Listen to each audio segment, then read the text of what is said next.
Putkiremontti tai linjasaneeraus saattaa kalskahtaa maallikon korvaan hieman ikävältä asialta, etenkin jos se sattuu omalle kohdalle, mutta uskokaa tai älkää, keinot ovat kehittyneet ja läpimenoajatkin ovat lyhentyneet jopa 6 viikkoon. Lähtökohtana tänä päivänä on asiakas- ja asukaslähtöisyys sekä elinkaariajattelu. Tämä konsepti perustuu siihen, että tehtaalla kasataan valmiiksi nämä putkikotelot elementeiksi, eli siellä vedetään viemärit, tarvittaessa ilmastoinnit ja sähköt sekä käyttövesilinjat, jotka tässä tapauksessa toteutetaan komposiittiputkella. Millä tavalla tämä linjasaneeraus poikkeaa perinteisestä, sitä vanhakantaisesta linjasaneerauksesta?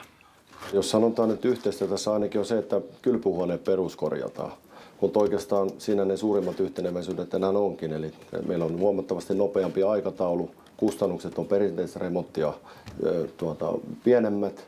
Sen lisäksi me käytetään näitä Uponor Cefo modulaarisia järjestelmiä, joilla me tehdään nämä putkireititykset sitten uusiin paikkoihin. Eli vanhoja putkia ei pureta pois eikä niitä rakenteita, pystykanavia pureta pois. Eli ne jätetään nykyiselle paikalle ja tehdään putket sitten uusin reitityksin uudelle paikalleen. Ja siinä mielessä niin tämä on nopeampi aikataulultaan, koska me pystytään sitten sen perusteella tekemään sitten nämä rakennustyöt, jossa toki sitten käytetään parempia, nopeammin kuivumia tasoitteita, käytetään erilaisia työmenetelmiä, mitä tänä päivänä on kehitetty näihin linjasaneerauksiin hyvinkin tehokkaasti, että saadaan sitten nopea ja mahdollisimman pölytönkin tämmöinen remontti aikaiseksi.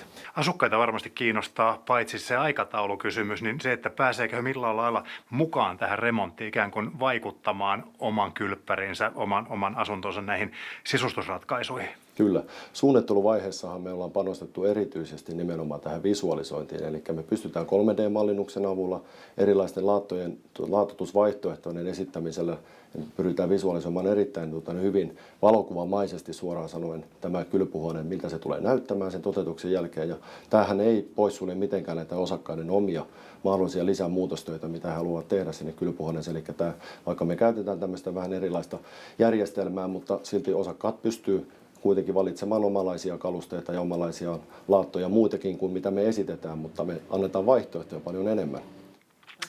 Linjasaneeraus on perinteisesti mielletään pelkästään putkiremontiksi, mutta antaako tämä ratkaisumalli mahdollisuuksia muihinkin taloteknisiin saneerauksiin? Kyllä, tämä ratkaisumalli nimenomaan on joustava erilaisen, hyvinkin laajamittaisen talotekniikan peruskorjaukseen. Puhutaan vaikka ilmanvaihdosta tai sähkötelejärjestelmien uusimista tai esimerkiksi lattialämmityksen rakentamisesta vesikiertoisena muuta vastaavaa, niin me pystytään tämän järjestelmän avulla rakentamaan hyvinkin laajamittaisesti uutta tekniikkaa siihen taloyhtiöön, että ei välttämättä peruskorjaamaan, mutta myös perusparantamaan. Nyt tämän päivän sanahan on energian säästäminen. Pystytäänkö tällä menetelmällä säästämään energiaa? No, tämä menetelmä edesauttaa sitä, että me pystytään esimerkiksi järjestämään tämmöinen lämmön talteenottojärjestelmä poistoilmanvaihto koneistolle, tai sitten me voidaan esimerkiksi rakentaa lattialämmitysjärjestelmä, joka voidaan rakentaa sellaisen halvemman energian piiriin, ja sitä kautta saadaan sitten energiasäästöä taloyhtiölle. Myös vedensäästöratkaisut on mietitty tässä erilaisilla tavoilla, mitä me ja kehitetään niitä koko ajan, näitä uusia energiansäästötavoitteiden mukaisia ratkaisuja näihin korjaushankkeisiin, jotka on aika haastavia. Pitkän harkinnan jälkeen päädyttiin tähän ratkaisuun ja tutkittiin lukuisia eri vaihtoehtoja, niiden eri kombinaatioita, yhdistelmiä ja muita. Sitä kautta päädyttiin tähän ratkaisuun. Käytettiin kiinteistöliiton tilaisuuksia hyväksi ja pengottiin asioita. Tätä vaihtoehtoa on se, että on tehokas ja nopea ja ystävällinen asukkaille. Entä jos verrataan kustannuspuolia, oliko niissä olennaisia eroja keskenään eri vaihtoehtojen välillä? Kyllä oli. Tämä oli huomattavasti halvempi ja nopeampi. Asukkaat ovat ottaneet hyvin positiivisesti vastaan tämän remontin. Osa asukkaista asuu täällä remontin aikana, joten ei ole pakko muuttaa remontin aikana pois. He voi olla täällä toimia normaalisti. Me olemme järjestäneet asukkaille myös peseytymismahdollisuuden meidän nykyiseen saunatilaan.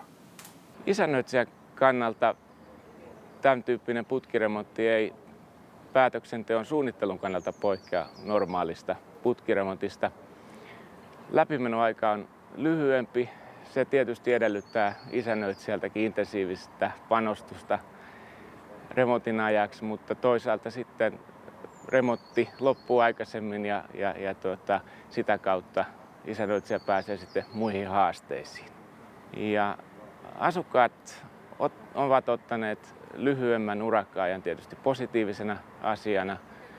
Se on mahdollistanut ehkä paremmin huoneistossa asumisen urakan aikana tai sitten sen muualla asumisen aika lyhenee ja tältä osin palaute on ollut hyvin positiivista.